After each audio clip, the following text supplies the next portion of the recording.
Penguin Random House Audio presents On Antisemitism, a Word in History. This is the author, Mark Mazower. In memory of Michael Davis. Introduction. Confusion. That's a great deal to make one word mean, Alice said in a thoughtful tone. Lewis Carroll, Alice's Adventures in Wonderland and Through the Looking-Glass. One of our most vivid glimpses of life in the Third Reich started out as a set of jottings by Victor Klemperer, a professor of literature who wanted to record the ways in which words were changing, and terms that had once helped to clarify the world were coming to befuddle it. Klemperer was trying to understand how the Nazi dictatorship had turned language into an instrument of power. But the truth is that words themselves are mutable things. That is why good dictionaries track shifts in their usage, the variations in meaning that appear or vanish as some emerge and others become obsolete. Such changes may catch us by surprise, and when they do, they can cause confusion and argument. Which brings us to the word at the heart of this book. It was in 1879 that a rabble-rousing German pamphleteer called Wilhelm Marr announced the formation of a League of Anti-Semites to oppose the granting of full legal equality to the Jews. In the blink of an eye, there was an abstract noun, antisemitism. It entered the Encyclopaedia Britannica in 1910 and spread globally once Adolf Hitler had made an extremist version of the creed the ideological core of Germany's war to dominate Europe. Antisemitism, the historian Salo Baron remarked in 1942, has become a world power. Today, dozens of countries have pledged to combat it. Envoys monitor it, and there are task forces and working groups dedicated to eradicating it. Yet with those accused of antisemitism, ranging from white supremacists to the UN Secretary-General, never has there been less consensus on what it actually means. When it comes to antisemitism, many of us literally don't know what we're talking about and are happy to admit it, the historian David Feldman has noted. As for the rest of us, who think we do know, we're congenitally unable to agree among ourselves. There are arguments about the hyphen, anti-Semitism versus antisemitism. There is anti-antisemitism, and now there is anti-anti-antisemitism too. Things were not always so complicated. Anthony Lerman, the longtime editor of the Antisemitism World Report, reminds us that only half a century ago, the foe was by common consent the far right, whose racist stereotyping, conspiracy theories, and Holocaust denialism had done so much harm and caused such unspeakable suffering. The muddle we find ourselves in started once the fight against these extremists came to be entangled with a question that used to occur to almost no one. When is criticism of Israel anti-Semitic? How essential a Jewish state, a political entity, is to being Jewish, an ethnic or religious identity, is a vital but unsettled issue that has been, and is to this day, passionately debated among Jews themselves, as well as forming part of the wider debate on the question of Israel and Palestine.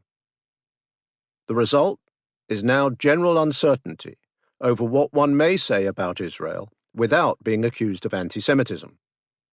How we came to find ourselves in such a quandary is the question this book tries to answer. The shadow of the Nazi genocide unavoidably hangs over any discussion of this subject, for it was only after 1945 that the study of antisemitism really became systematic. A survey of attitudes towards Jews in London's East End had been undertaken in 1939 without making much impact. 10 years later, however, when a group of émigré social scientists based at Columbia University published their findings on the roots of hatred, the result was a series of best-selling studies that spurred further investigation. The history of anti-Semitism, which before the war had been the preserve of a couple of bold pioneers, is now attracting the attention of many scholars, one observed 2 decades later.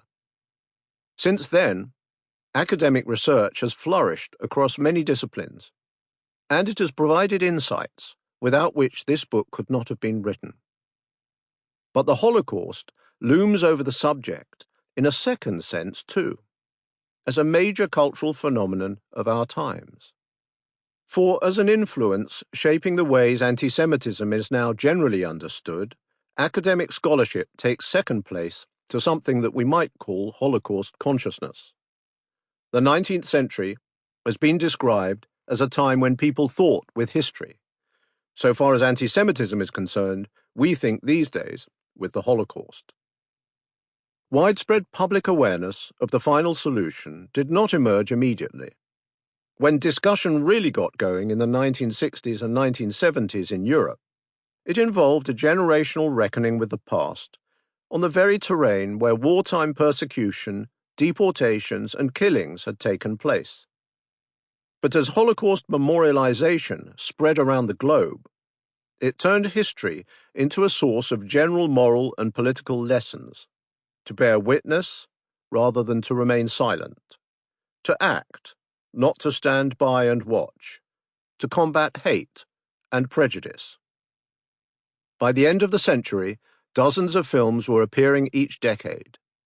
40-plus governments have now created remembrance ceremonies, and visitor numbers to Auschwitz have quadrupled in recent years to more than 2 million annually. Not everyone has seen this as entirely good. For the sake of our collective sanity as Jews, we should all stop for a moment, wrote the Israeli state archivist Evyatar Frizel, who had himself fled Nazi Germany as a boy, and try to bring ourselves under control. Alongside the evident benefits, one of the consequences has been what one critic called exaggerated and wrong-headed Holocaust and Nazi analogies. Familiarization with the catastrophe seems to have made some people more inclined to draw alarming parallels between past and present than to register the significant differences.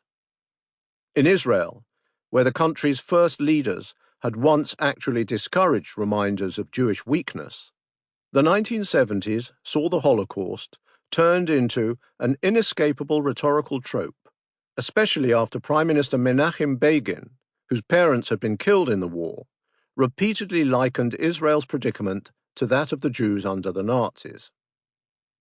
In the United States, where American Jews generally were enjoying conditions of prosperity and security, a paradoxical sense of insecurity increased as the century ended. Asked in 1960 what they thought the future held, American rabbis had been optimistic that anti-Semitism would continue to decline and the Middle East conflict would be settled by the century's end.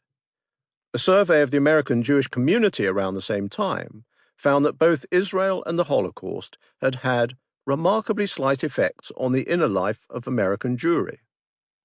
By the century's end, they were central to its self-definition, and impressive material success was accompanied by a growing sense of anxiety and victimhood.